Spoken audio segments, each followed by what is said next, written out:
Chapter 9 6 months before integration.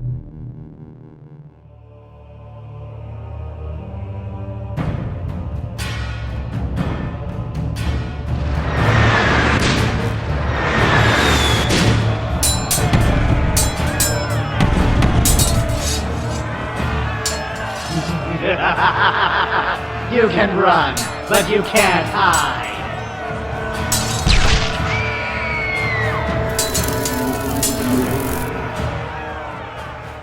Come on, grab my hoof and jump! Sash growled as she hovered outside the window. But it's so high. Are you sure you can even get any of us to the ground? What if you drop me? The unicorn mare protested weakly as she stared out the window at the streets of Canterlot far below. She then backed away and looked at every pony else for help. And why do I have to be the first to jump? Can't some pony else go first? Ugh, Sash groaned in exasperation. Look, the guards are busy fighting the changelings and the stairways are all blocked, so unless you want to try your luck getting through them, the window's the only way out of the palace. Now jump! The mare only continued to look around fearfully. Come on, don't take all day, they're coming! Caramel peeped into the corridor from the room that they were hiding in and hastily withdrew when he saw one of the black bug ponies buzz into another room up ahead. He listened intently for the sound of anything approaching, and when he was certain that nothing was coming after them, he left his post and hurried over to the window where the 6 other wedding guests were milling about. After the ugly queen thing had knocked out Princess Celestia, most of the guests had scattered.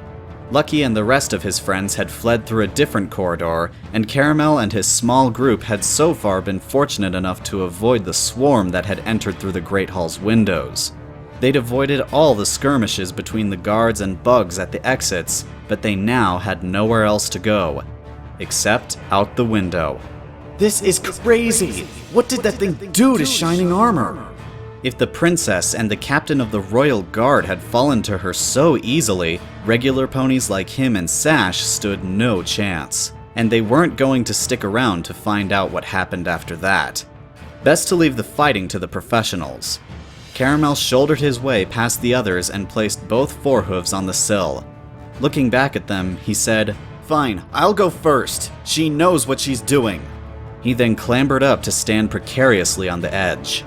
Sash hovered close and grabbed him with both forelegs. He felt a split second of vertigo as she pulled him over the edge and reflexively hugged her tight as his hind legs dangled over empty space. "Not so tight. Need to breathe," she cautioned.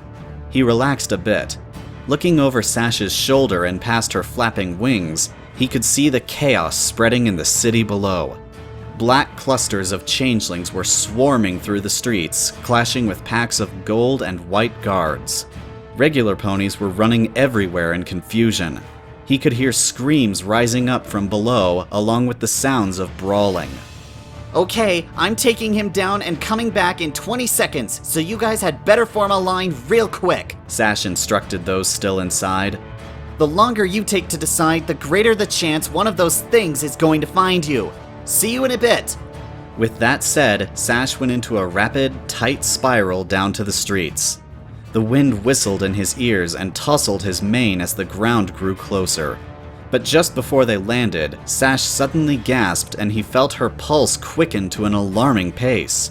She dropped him, but they were close enough to the ground that he was only lightly bruised after landing and rolling to disperse his momentum. Sash herself tumbled into a wide stance, wings twitching.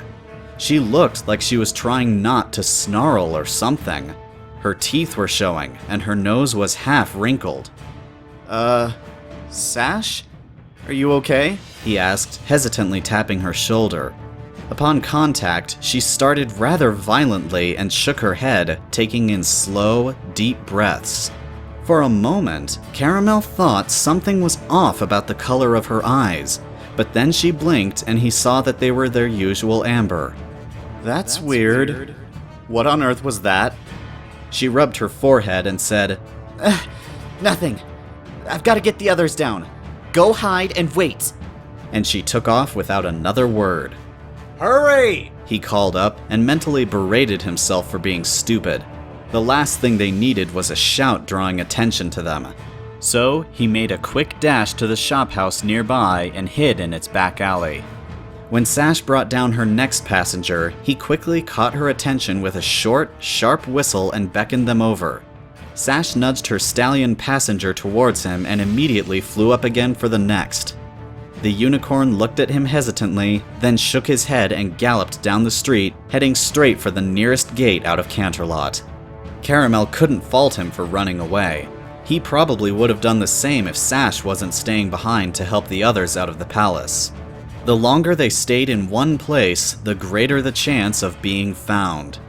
The bugs were raining down into the city like shooting stars. As it turned out, none of the others wanted to wait for Sash to finish ferrying every pony out either. Only the last one, an earth stallion whose name he vaguely remembered as Tinsel or something similar, actually chose to stick with them. Safety in numbers and all that. What do we do now? Caramel asked. They were partially obscured from the flying changelings by the shadows thrown over them by the two-story shop, but it would do little good if any of them were actually on the ground. And given the way those things were crash-landing all over the city, it was probably only a matter of time before one landed nearby. The sound of shattering glass was his answer. He turned and saw that one of the windows of the shop was lying scattered in 1,000 pieces, and their companion had already leaped in. Come on, Tinsel urged. We can hide in the cellar until this all blows over. Give the guards time to do their jobs. The elements of harmony should be on their way. Caramel didn't really like the idea of hiding, much less in a shop that they'd technically just broken into. But before he could answer, Sash zipped up to the roof and dropped back down almost immediately. Probably a good idea, she conceded as she shooed Caramel into the building. There's way too many of them around town now. We'd be seen if we tried to make a run for it. And if they come in for us, we'd be trapped. Caramel nudged the shards of broken glass at his hooves. And we've already kind of marked the building for them. Do what you want, I'm hiding, Tinsel announced, and he disappeared down into the shop's cellar. Caramel looked at Sash. She seemed as bewildered as he was.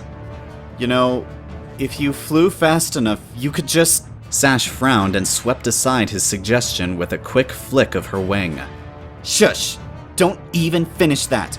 We're getting out of this together or not at all. Her tone left no room for argument, no matter how much he would have liked her to get to safety first, and a changeling crashing into the street just a block away convinced him that they were pretty much out of options. So they both followed their companion down the cold steps and into the dark. The minutes ticked by as they huddled together in the darkness. They could hear the screams and clashes outside. Eventually, the sounds became less frequent, but louder. They were coming closer. When Caramel had estimated that roughly half an hour had passed since their escape from the palace, he heard the sound of crunching glass. Guess it was just a matter of time. He felt an unnerving tingle creep up his spine. They'd not barricaded the door for fear of being sealed in complete darkness, but now that decision was starting to seem like a big mistake. Hoofsteps thumped on the floorboards as the creature explored the deserted shop. The unlocked door would be a dead giveaway. The three of them shuffled behind the boxes and other odds and ends that were stored below. From the sounds above, the changeling seemed to be alone. Jumping on it and incapacitating it before it could get help would probably be the best thing to do. So, they waited. The wooden steps creaked as the changeling trotted down. Caramel didn't dare peep out, but he knew exactly when they needed to make their move. His heart pounded in his chest as he anxiously fiddled with the dusty rags he'd found lying on top of the boxes. As soon as its hooves clopped on the stone floor, he shouted, "Now!" and leaped out of cover and charged the same time as Sash and Tinsel did. The changeling screeched in surprise as all three of them fell upon it like a pack of wolves. Sash leaped and tackled it whilst Caramel and Tinsel rushed to restrain its hooves. He grunted and narrowed his eyes as its wings buzzed in his face. When its horn glowed green, Sash quickly slapped it with a hoof to make the spell fizzle out, and promptly sat on top of its chest to stop it from getting up. It hissed angrily, and Caramel quickly brought some of the rags he'd found and gagged it. Sash and Tinsel worked on binding its legs and wings, and once it was trussed up good and proper, they headed up and shut it in the cellar. "What now?" he asked just before they stepped out. Sash hopped out and took to the air, disappearing from view. A few seconds later, she came back down and said, "I can see farther. I'll try to find us a clear path to the gate." "Lead on, ma'am," said Tinsel. No sooner had they left the building than a pair of changelings came galloping round the shop's corner. Their buzzing and chitters stopped when they saw them. They seemed rather surprised, and it took Caramel a moment to realize that they were looking rather intently at Sash as she stood between them and him. One of them gave a chirp that sounded almost like a question. "What the hay is going on?" "Caramel, run!" Sash hissed. Before he could process what was said, she'd already charged and rammed into the nearest of the two changelings. He heard Tinsel whirl round and gallop off. The second changeling seemed stunned by Sash's boldness as it watched her grapple with its companion on the pavement, but soon turned its attention to Caramel instead. It bared its fangs and hissed. "Not good." Caramel was just only able to twist aside to avoid its lunge, and was grazed on his shoulder by one of its legs as it went past him. It left a wad of sticky green stuff on his coat. He tried to buck the creature, but his aim was wild, and he only succeeded in setting himself up for another attack. The thing came at him from the side with frightening speed and tackled him to the ground. With all his breath knocked out of him, he was barely able to put up a fight. The changeling smeared on him more of the green stuff that came oozing out of the holes in its legs, and it felt like he was being covered in cold, sticky syrup. It made a mistake, though. He did manage to roll onto his back and get his hind hooves under the creature's belly at one point, and quickly bucked it off. But when he tried to rise, he found that the green stuff had stuck fast to the ground. It stretched a bit, but quickly snapped back to its original shape and held him fast. A second later, the changeling came back, grinning. "What did we ever do to you?" he cried out in panic. It didn't answer. Instead, there was a bright flash of green light behind it, followed by a shriek and the sound of shattering glass. The changeling standing over him whirled around. "Get away from him!" he heard Sash bellow. There was another blinding green blast, and the changeling sailed right over him. He heard a crunchy smack as it collided with a building. Though he was plastered to the cobblestones, he managed to turn his head just enough to see it peel off the wall and collapse to the ground with a dazed expression on its face, wings twitching feebly. It had left an outline of its body on the scorched wall. "Are you okay?" Sash panted. She was standing over him, and there were several cuts and bruises on her body. But that wasn't Caramel's main concern. He blinked once, then twice again for good measure. Sash had a horn, and it was still glowing green. And it wasn't turquoise like her coat. It was black, curved, and sharp. Sash? He had absolutely no idea how to begin. She shifted uncomfortably and sighed. "Yeah, I've got a bit of explaining to do. Can I ask you to wait until we're at least out?" A whooshing sound cut her off. He turned and saw a bright, pinkish-purple globe rapidly expanding outward from the palace. It took only a few seconds to reach them, and Caramel felt it wash over him like a warm shower. He also heard what sounded like somepony getting smacked in the face with a rolled-up newspaper and a muted yelp of surprise. Once the purple globe had expanded until it had exceeded the size of the city, it dissipated into thin air. Caramel found that the sticky gunk holding him had shriveled up and crumbled away, and he was free to move again. He could hear cheering in streets as ponies pranced around in joy, having been freed from their bonds just like he'd been. When he looked up, the sky was absolutely clear. The vicious changelings were all gone. And so was Sassaflash. 14 days before integration. It turned out that changelings could function for a remarkably long time without sleep. Skipping out on it for 4 days straight was unpleasant for Caramel, but he could still go about his daily routine without shambling around and moaning like a zombie. He actually wanted to do just that, though it was entirely for different reasons. Joining the changelings had a far heavier price than he'd anticipated. He might have been able to fool himself for a while into thinking of it as some adventure straight out of a daring do novel where all sorts of crazy stuff happened but no pony got seriously hurt in the end. But now, he was neck deep in this mess and he couldn't see any way out of it short of starting a rebellion.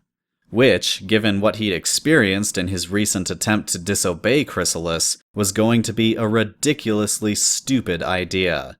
And to top it all off, at least one of the princesses was aware of the situation. That was the main reason he was avoiding sleep. She'll be waiting for me. Caramel was afraid. Afraid of what Princess Luna might think of him if he told her the truth. And lying was out of the question. He wasn't sure if that was possible in a dream, or if she'd be able to see right through him if he tried. Would she hold him responsible for what had happened to Lucky and the others? After all, it was starting to look like they'd come out here only because they were looking for him. And instead of freeing them, he'd actually leeched on Lucky. And that was before adding the fact that he looked like some ugly cross between a pony and a bug. And he knew that they were just excuses. One way or another, he would need to sleep soon. And the Princess of the Night would find him. It was like trying to hide from Miss Cheerilee after doing something that he knew was wrong. The longer he waited, the more cross she would be with him, and the less he wanted to fess up. He wanted to shout in frustration, but kept his mouth shut to avoid disturbing his neighbors. The resting period for this cycle wasn't over yet. Slowly, he settled back into the blankness that he'd grown accustomed to in the past few days. It was a kind of dormancy that wasn't quite sleep, but it still allowed him to feel some measure of rest. It was like daydreaming, without the thinking bit, and it made time pass faster. One moment he'd be lying on the ground, staring blankly into the darkness, and the next he'd realize that a substantial amount of time had gone by. A small nudge shook him out of his dormancy. Caramel blinked and found Sash waving a hoof in his face. Caramel, I'm getting really worried about you. Are you zoning out like this every day? She asked. He sat up and rubbed his eyes. Now that he'd thought of it, he remembered seeing Sash trotting over to him and asking him something, but he'd simply not responded at the time. I'm fine, he said. I just had a long day. Sash crossed her holy forelegs. Yeah, I'm not buying that. Remember what I said about not beating yourself up too much over what happened? Well, I hate to say it, but you're being way too hard on yourself right now. And... She peered at him closely. Are you losing sleep? You look a mess. I'm okay, really, he lied. Sash gave him a look. Caramel kept eye contact for a few moments, but eventually wilted under the gaze of her unblinking eyes. Alright, fine, I'm not okay. Are you happy now? Talk to me then. Don't let it eat you up from the inside. I know you've been avoiding everyone. Hey, I'm not avoiding anyone, he interrupted. Where I work and sleep is no secret, and I've not changed my schedule. Sash frowned. Not the point. You're not talking to anyone. And by that I mean dealing with what's happening. It looks like you're just trying to sweep everything under the rug and hoping that it will go away if nobody mentions it. Caramel raised a hoof to stall her. They were already starting to raise their voices. Can we please take this somewhere else? He nodded towards the changelings hanging from the ceiling nearby. These guys are still sleeping, you know. She shrugged. Lead the way. Caramel led her through the tunnels, only paying half his attention to where he was going. After a while, he realized that he'd gone to one of the water reservoirs. Must be thirsty. Wordlessly, he climbed down to the water mark and drank several mouthfuls. It was more than he needed, but he enjoyed the wetness in his mouth. There was more water than anyone needed at the moment, and most of it would seep into the rock before they could finish it anyway. After his long drink, he clambered back to the top of the pit and sat on the edge. Sash settled down next to him, and all was quiet for the next few minutes, save for the endless dripping of water from the ceiling directly above the reservoir. "What do you think would happen if I went back to Ponyville like this?" he asked. Sash opened her mouth to answer, but stalled for several seconds. After a while, she hesitantly said, "Caramel, I don't think that's a very healthy train of thought." "You told me to talk. That's what I'm doing. I can't stop thinking about what I could have done differently. What I should have done differently." Sassaflash frowned. She spoke slowly, as if she was choosing her words with great care. "If you ask me, I don't think there's much that you could have done to change how that turned out. I believe Chrysalis wants you to experience every part of life down here, and no matter what you did, it would eventually involve teaching you how to feed. And, well, you know how hard it is to say no to her." "I could have fought harder." "Caramel, you were badly injured. The changeling part of you wouldn't have let you pass on the best chance to heal your body even if you managed to refuse her. Between your new instincts and Mother's force of will, any pony would have done the same in your place." She then placed a hoof reassuringly on his shoulder. "The only ones I can think of who might have been able to resist are the princesses, and maybe the bearers of the elements. And you know that we can't all be as strong as they are." "But Tibia mentioned that some changelings have refused to come back to the hive. How did they manage that?" "It's easier to disobey when you're far from the hive. You, on the other hoof, were getting direct orders from the queen face to face." Caramel fell silent. "It wasn't your fault, and there's nothing you could have done to avoid it." Sash paused, then hesitantly added, "Unless you chose not to come here." No. Caramel turned to face her and held her with both forelegs. "Please don't say that. After what I've seen, there's no way I'm leaving you alone in this place. You're my friend. You're my special somepony, and I love you. I would do everything I can to make you happy." He then winced and looked away. Ugh, that came out really cheesy. "Doesn't make it any less meaningful to me." Sash leaned in and nuzzled him on the cheek. "I love you too, Caramel." And she really meant it. Caramel could feel her love pouring out like a river, and it was with some measure of guilt that he soaked it in. But there was an undercurrent of anxiety and guilt in her emotions as well, and he realized that Sash was hurting on the inside as well. She was just much better at hiding it.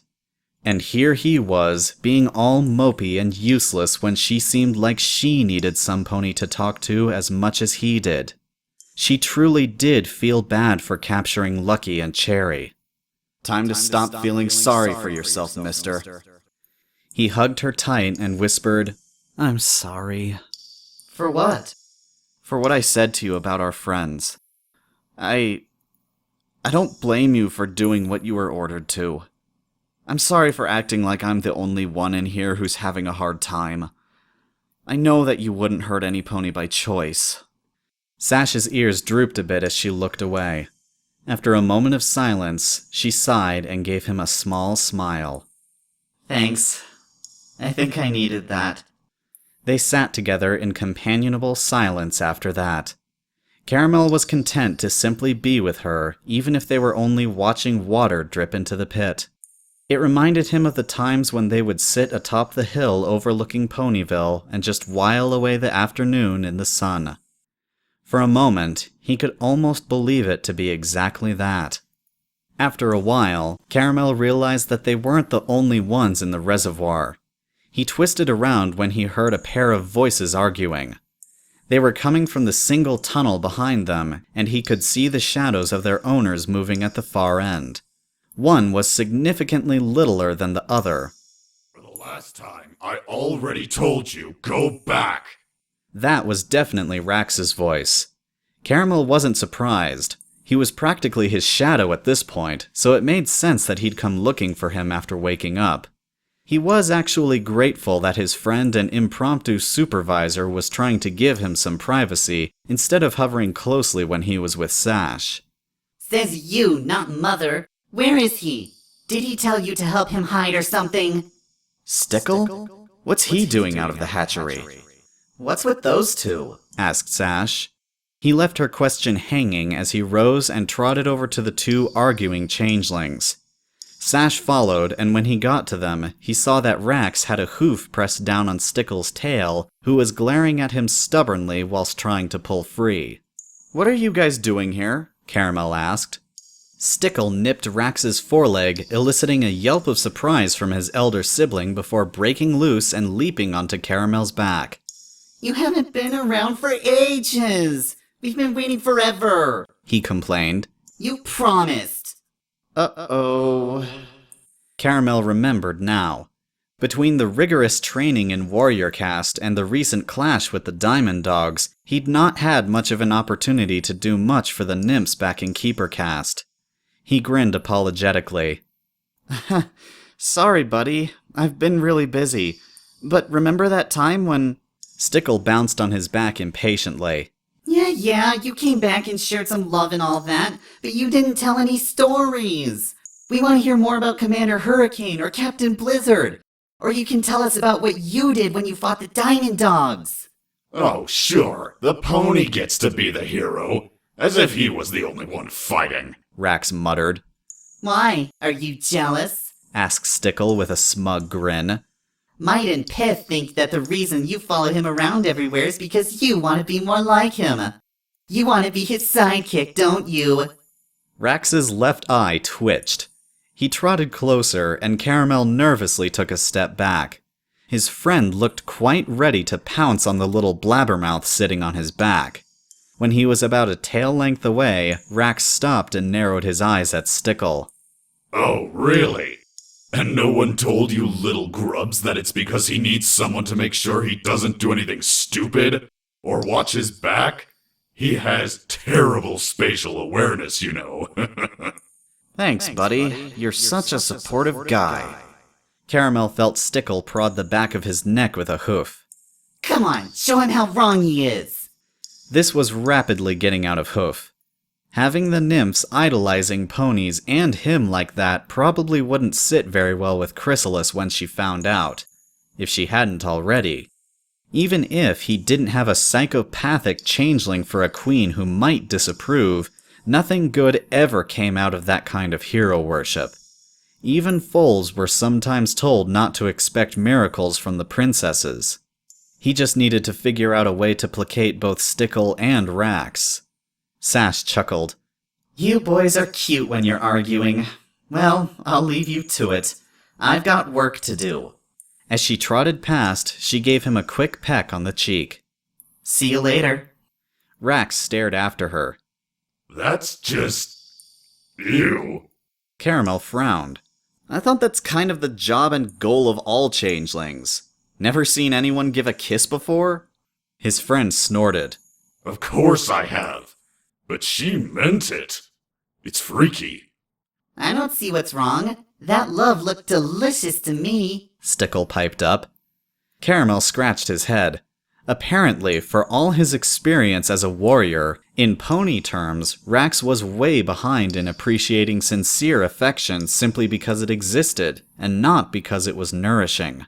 On the plus side, though, it had served as a distraction. Caramel decided to make the most of it and steer the conversation away from their previous argument. Stickle, did you sneak out of the hatchery? He asked. Nope. Stickle suddenly seemed very interested in inspecting the patterns of rock on the floor. Eye contact, Grub. Don't look away, Rax advised. Caramel didn't know whether he should be proud of Rax for acting like a big brother or horrified at the fact that he was teaching Stickle how to be a better liar. Sure, lying was an important part of their feeding habits, but still. You should go back. The Overseer would be worried about you. he said, giving him a nudge towards the exit. "You're not supposed to be down here anyway." Stickle resisted. Wait, when are you coming to see us again? "Maybe after sentry duty, okay?" Caramel said, frowning as he looked around. But... Quiet! Rax snapped, effectively silencing his little brother. Now that No Pony was speaking, Caramel became aware of a constant rumble, punctuated every now and then by a dull, booming sort of crash.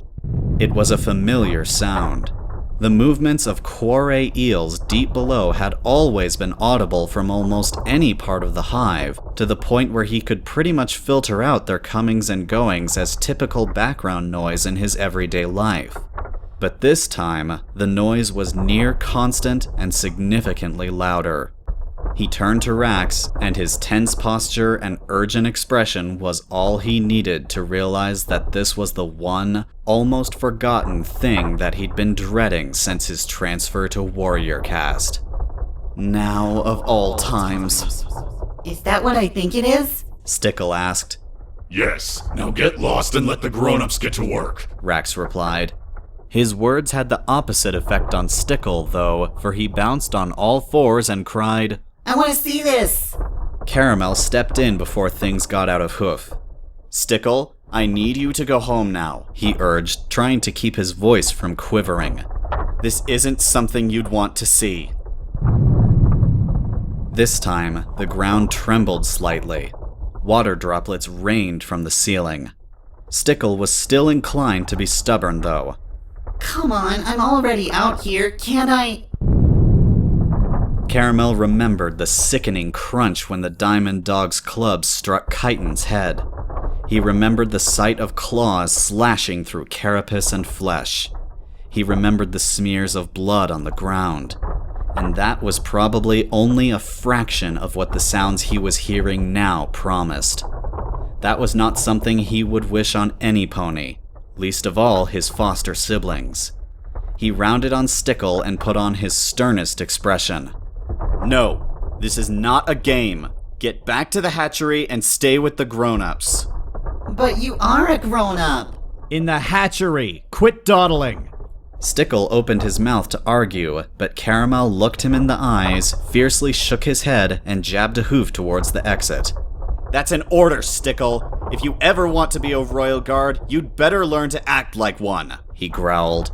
He could feel a spark of hurt and resentment as Stickle gave him a reproachful look, but he knew that it was the right thing to do. After he was satisfied that he'd really gone and wasn't trying to follow, Caramel turned to Rax and saw that he was already rushing off. He broke into a gallop after him as his mind wrestled with what he was hearing and what he'd been taught about quarry eels. Too close.